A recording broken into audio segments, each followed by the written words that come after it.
नमस्कार दोस्तों, स्वागत है आपका आपके अपने चैनल महाविद्या एकेडमी में। हम यूपी ट्रिपल एससी मुख्य सेविका के लिए प्रैक्टिस सेट की सीरीज देख रहे हैं, जिसमें हमारा प्रैक्टिस सेट नंबर 11 चल रहा है, जिसका ये लास्ट पार्ट है। इसके बाद हम प्रैक्टिस सेट नंबर 12 को स्टार्ट करेंगे। इसके पहले हम 1 से 10 तक के सारे प्रैक्टिस सेट कंप्लीट कर चुके हैं विद एक्सप्लेनेशन, जो आपको चैनल की प्लेलिस्ट में मिल जाएंगे। तो आज का फर्स्ट क्वेश्चन देखते हैं। पहला क्वेश्चन है, एक अत्यधिक क्रियाशील पुरुष के लिए कितनी कैलोरी ऊर्जा प्रतिदिन आवश्यक है। ठीक है, आपसे पूछ रहा है एक जो पुरुष जो दिन भर कार्य कर रहा है, उसके लिए प्रतिदिन कितनी कैलोरी ऊर्जा की आवश्यकता होती है। ठीक है, 2000, 2875, 3800 या 1900, कितने कैलोरी ऊर्जा प्रतिदिन की आवश्यकता होती है। तो ये होती है आपका लगभग 2875 कैलोरी ऊर्जा प्रतिदिन। ठीक है, क्या हो जाएगा आपका ऑप्शन नंबर बी। नेक्स्ट देखिए, काम करने की क्षमता को क्या कहा जाता है। क्षमता, ऊर्जा, कुशलता या प्रसुप्ति।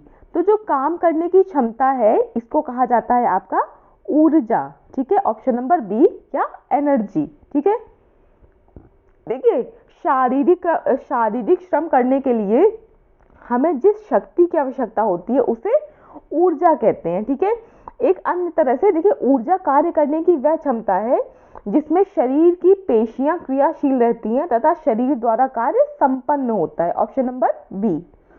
नेक्स्ट देखिए, नेक्स्ट है आपका ग्लोबल न्यूट्रिशन रिपोर्ट 2018 के अनुसार किस देश का वृद्धि रोध में पीड़ित बच्चों की दृष्टि से दूसरा स्थान है। नाइजीरिया, पाकिस्तान, भूटान या भारत। तो किसका है ये है आपका ऑप्शन नंबर ए, नाइजीरिया का। किसका? नाइजीरिया का। ठीक है, क्या है, जो ग्लोबल न्यूट्रिशन रिपोर्ट 2018 थी, उसके अनुसार जो नाइजीरिया देश के बच्चे हैं वो वृद्धि रोध से पीड़ित बच्चों की दृष्टि से वो क्या है, विश्व में दूसरे स्थान पर हैं। ठीक है, नेक्स्ट देखिए, नेक्स्ट है आपका विटामिन B12 की कमी से होने वाली रक्तहीनता कहलाती है। आपसे पूछ रहा है, शरीर में विटामिन B12 की कमी से जो खून की कमी हो जाती है उसको क्या कहते हैं। ठीक है, तो आपका ऑप्शन नंबर ए है मेगालोब्लास्टिक, पर्नीशियस, सीकल सेल या माइक्रोसाइटिक। तो जो जो B12 की कमी से जो रक्तहीनता होती है, इसको आपका कहते हैं ऑप्शन नंबर बी, पर्नीशियस। ठीक है, क्या कहते हैं, इसको कहते हैं पर्नीशियस। देखिए, पर्नीशियस रक्तस्रावता रोग की स्थिति में जो आपकी आरबीसी होती हैं, जो आपकी ब्लड में आरबीसी होती हैं, जो आपकी रक्त में लाल रक्त कणिकाएं होती हैं, उनकी संख्या कम हो जाती है और इनका आकार भी सामान्य की अपेक्षाकृत अधिक बड़ा हो जाता है। ठीक है, तो ये क्या होता है, किसकी कमी से, किसकी वजह से होता है, ये पर्नीशियस होता है। ये किसकी कमी से, विटामिन B12 की कमी से। नेक्स्ट देखिए, नेक्स्ट है आपका लैक्टोज निम्न इकाइयों से निर्मित होता है। Glucose plus glucose, glucose plus galactose, fructose plus galactose या गैलेक्टोज प्लस गैलेक्टोज। तो जो ये आपका लैक्टोज है, इनमें से किससे मिलकर बनता है, किन दो चीजों से मिलकर बनता है। तो ये आपका बनता है ऑप्शन नंबर बी, लैक्टोज जो आपका बनता है वो ग्लूकोज प्लस गैलेक्टोज से मिलकर बनता है। Option number B. नेक्स्ट देखिए, नेक्स्ट है आपका राष्ट्रीय प्रतिरक्षण कार्यक्रम के अनुसार जन्म के समय इन टीकों में से किस टीकों की सिफारिश की जाती है। ठीक है, ये भी आप पिछले एक बार देख चुके हैं। किस टीके की, ऑप्शन ए है आपका BCG, DPT और OPV। बी है आपका option BCG, hepatitis B, OVP। Option C है आपका DPT, OVP या हेपेटाइटिस B। डी है आपका BCG, हेपेटाइटिस B या DPT। तो ये किसकी सिफारिश की जाती है, तो ये है आपका जो राष्ट्रीय प्रतिरक्षण कार्यक्रम है, इसके अनुसार जन्म के समय आपका BCG वैक्सीन, हेपेटाइटिस वैक्सीन और OPV वैक्सीन की जो सिफारिश है वो की जाती है। ठीक है, ऑप्शन नंबर बी हो गया आपका। ठीक है, देखिए, जो कि क्या करती हैं, ये नवजात शिशुओं को घातक रोग से बचाती है। देखिए जो आपकी BCG वैक्सीन है, ठीक है, BCG का टीका शिशु में TB की रोकथाम के लिए लगाया जाता है। जो हेपेटाइटिस B है आपका, इसका जो टीका है, इसकी जो वैक्सीन है, जन्म होने के 24 घंटे के भीतर दे देनी चाहिए, ठीक है। और जो ये क्या करती है, ये HIV एड्स से बचाव के लिए प्रयोग किया जाता है। और पोलियो से बचाव के लिए शिशु को OPV वैक्सीन लगाया जाता है, ठीक है। तो तीनों को ही आपको प्रयोग पता चल गए होंगे, BCG का, हेपेटाइटिस B का और OPV का। तो आंसर क्या हो जाएगा? आंसर हो जाएगा इसका ऑप्शन नंबर B। नेक्स्ट देखिए, नेक्स्ट है निम्न में से कौन सा आवश्यक अमीनो एसिड है? एलानिन, एस्परजीन, ग्लाइसिन या लाइसिन? कौन सा है इसमें से आवश्यक अमीनो एसिड? तो आपका आवश्यक अमीनो एसिड है ऑप्शन नंबर D, लाइसिन, ठीक है। नेक्स्ट देखिए, नेक्स्ट है आपका फ्राइनोडर्मा रोग किस पोषक तत्व की कमी से होता है? ठीक है, तो आपको पूछा है फ्राइनोडर्मा जो आपका रोग है ये किस पोषक तत्व की कमी से होता है? कैल्शियम की, आवश्यक वसीय अम्ल की, विटामिन की या प्रोटीन की? तो किस तत्व की कमी से होता है? ये होता है आपका ऑप्शन नंबर B, वसीय अम्ल की कमी से, ठीक है। नेक्स्ट देखिए, इस रोग में क्या होता है? पीठ, पेट, जांघों तथा कूल्हों की त्वचा पर नुकीली फुंसियां निकल आती हैं और जो त्वचा है वो कछुए के समान हो जाती है, जिसको टॉड स्किन भी कहते हैं। जो आपका ये फ्राइनोडर्मा रोग है इसको टॉड स्किन भी कहते हैं, ठीक है। नेक्स्ट क्वेश्चन देखिए, नेक्स्ट है आपका मानव शरीर में जिंक का मुख्य कार्य है, इनमें से कौन सा? हीमोग्लोबिन का, DNA और RNA का संश्लेषण, दृष्टि या हड्डी स्वास्थ्य? आपसे किसका पूछा है? जिंक का प्रमुख कार्य पूछा है। तो देखिए मानव शरीर में जो जिंक का प्रमुख कार्य है ये क्या है? DNA और RNA का संश्लेषण करना। देखिए जिंक जो है, तो ऑप्शन क्या हो जाएगा इसका? ऑप्शन नंबर हो जाएगा ऑप्शन नंबर B। देखिए जिंक जो है ये हमारे शरीर के कई महत्वपूर्ण क्रियाकलापों को संपन्न करने के लिए एक अत्यंत आवश्यक खनिज है, ठीक है। नेक्स्ट देखिए, नेक्स्ट है आपका इस विधि में मोहल्लों में पाइप की उप शाखाओं से पानी का कनेक्शन दिया जाता है, किस प्रणाली के द्वारा? किस विधि के द्वारा? ग्रिड प्रणाली के द्वारा, वृत्ताकार प्रणाली के द्वारा, वृक्ष प्रणाली के द्वारा या विकीर्ण प्रणाली के द्वारा? तो किसके द्वारा किया जाता है ये आपका किया जाता है ऑप्शन नंबर C, वृक्ष प्रणाली के द्वारा, ठीक है। यानी कि जो ट्री सिस्टम होता है आपका उसके द्वारा, ठीक है। नेक्स्ट देखिए, नेक्स्ट है आपका डायफ्राम क्या है? यह एक प्रकार की झागदार गोलियां हैं, यह एक प्रकार की गर्भ निरोधक दवाई है, यह एक प्लास्टिक का बना छल्ला है या यह मुलायम रबड़ की टोपी नुमा गर्भ निरोधक साधन है? आपका डायफ्राम क्या होता है? डायफ्राम आपका होता है ऑप्शन नंबर D, डायफ्राम गर्भ निरोध का एक कारगर उपाय है। डायफ्राम जो है आपका मुलायम रबड़ की टोपी जैसा है जो गर्भाशय के मुख को ढक देता है और इसके प्रयोग की विधि किसी लेडी डॉक्टर या परिवार नियोजन केंद्र की सलाह से सीखनी चाहिए, ठीक है। क्या है आपका? ऑप्शन नंबर D होगा ये। नेक्स्ट देखिए, अंडे का निषेचन में होता है, आपसे पूछ रहा है अंडे का निषेचन इनमें से किस में होता है? ऑप्शन A है आपका एम्प्यूली, ऑप्शन नंबर B है आपका एंड्रोमेट्रियस, ऑप्शन नंबर C है आपका गर्भाशय या ऑप्शन नंबर D है आपका कॉर्पस ल्यूटियम, ठीक है। तो अंडे का निषेचन किस में होता है? तो अंडे का जो आपका निषेचन है ये होता है आपका ऑप्शन नंबर A, एम्प्यूली में, ठीक है। नेक्स्ट देखिए, नेक्स्ट है आपका निम्न में से किस यंत्र द्वारा घर में सबसे ज्यादा श्रम की बचत होती है? अलमारी, गीजर, मिक्सर ग्राइंडर या वैक्यूम क्लीनर? ठीक है, किसके द्वारा होती है? घर में सबसे ज्यादा श्रम की जो बचत है ये आपकी होती है option number C, mixer grinder के द्वारा। देखिए पहले आपने देखा होगा जब मिक्सर ग्राइंडर, आप पहले के लोग सिलबट्टे पर किसी भी चीज को पीसने में घंटों उनको मेहनत करनी पड़ती थी, लेकिन अब वही काम जो आपका मिक्सी है, जो मिक्सर ग्राइंडर है, वो कुछ मिनट्स में या कुछ सेकंड्स में कर देता है, ठीक है। तो श्रम की बचत में सबसे ज्यादा किससे होती है? ये होती है मिक्सर ग्राइंडर से। नेक्स्ट देखिए, नेक्स्ट है आपका मोलर गर्भधारण की जटिल स्थिति क्या है? गर्भाशय रूपांतरण, कोरियोकार्सिनोमा, झटका या जमावट विफलता। आपसे पूछ रहा है मोलर गर्भधारण की जटिल स्थिति क्या है, तो ये है आपकी ऑप्शन नंबर बी, कार्सिनोमा। ठीक है, कौन सी है, ये है आपकी ऑप्शन नंबर बी। नेक्स्ट देखिए, नेक्स्ट है गर्भावस्था में मॉर्निंग सिकनेस का उपचार निम्नलिखित साधारण मेजरमेंट द्वारा किया जाता है। ऑप्शन नंबर ए, मसालेदार और वसायुक्त भोजन का प्रयोग करके।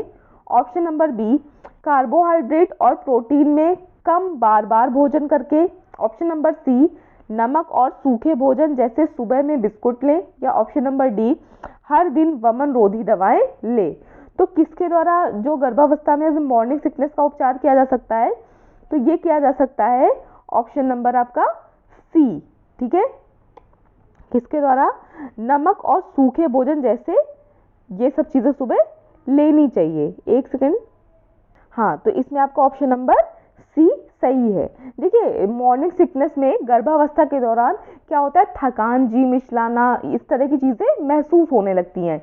ये स्थिति अक्सर गर्भावस्था की प्रथम सूचक होती है। अधिकांश 80% महिलाओं में ये स्थिति गर्भावस्था के दौरान देखने को मिलती है। ठीक है, इस स्थिति को अनभिज्ञ करने या अवॉइड करने के लिए कुछ नुस्खे अपनाए जा सकते हैं, जैसे कौन से, उचित आराम करना, समय समय पर पानी, शरबत या जूस पीते रहना, थोड़ा थोड़ा आहार लेकिन प्रोटीन एवं कार्बोहाइड्रेट की उचित मात्रा में, मतलब जो खाना है वो लेना, खाली पेट नहीं रहना, सुबह सुबह खाली पेट बिस्किट आदि खाने से भी आराम मिलता है, और स्थिति गंभीर होने पर जो वमन रोधी यानी जो दवा है चिकित्सा की सलाह लेनी चाहिए, और जो मसालेदार आपका तेल मसाले वाले भोजन है उससे बचना चाहिए। ठीक है, नेक्स्ट देखिए, नेक्स्ट है आपका, इनमें से कौन सा प्रसवोत्तर अवसाद मां द्वारा प्रदर्शित किया जाता है। अनियंत्रित चिल्लाना, मति भ्रम, भ्रम या उलझन। तो इसमें से कौन सा हो जाए कौन सा हो जाएगा आपका, ये हो जाएगा आपका ऑप्शन नंबर, कौन सा प्रसवोत्तर अवसाद मां द्वारा प्रदर्शित किया जाता है, तो ये होता है अनियंत्रित चिल्लाना। ठीक है, नेक्स्ट देखिए, नेक्स्ट है गर्भपात को भ्रूण के निष्कासन के रूप में परिभाषित किया जाता है।